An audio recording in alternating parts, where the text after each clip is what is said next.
magdasal ka na tumaba muli si Tatay Digong dahil pag siya'y patuloy na pumayat at may mangyari sa kanya, tapos na ang inyong pamilya.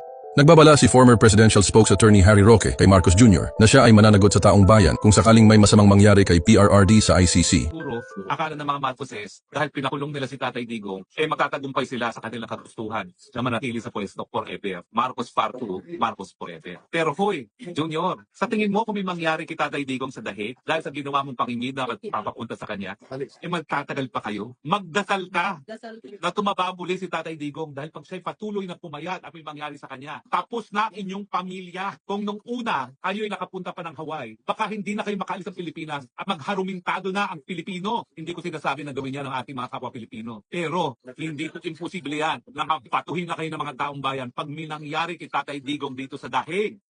Mali kayo kung sa akala ninyo na wala ng problema sa inyo sa pamamagitan ng pagkikidnap nyo papunta ng dahig si Tatay Digong. Pag may nangyari, pangungot yan sa inyong lahat at sa mga henerasyon na darating ng Marcos. Hindi kayo patatawarin ng sambayan ng Pilipino. Tandaan nyo yan. Mag-aral kayo kasaysayan. Paano naging katapusan ni Muammar Gaddafi sa Libya? Hindi malayo. Ganyan din ang gagawin sa inyo. Hahatawin kayo ng taong bayan sa galit pag may nangyari kay Tatay Digong. Kahit saan pa kayo magtago, may Pilipinong magagalit sa inyo at hahataw sa inyo. Hindi ko sinasabing gawin yan. Ako'y Kristiyano, hindi ko sinasabing dapat gawin yan. Pero ganyan po ang posibleng mangyari sa galit, sa hagupit ng sambayan ng Pilipino pag may nangyari sa inyong lahat.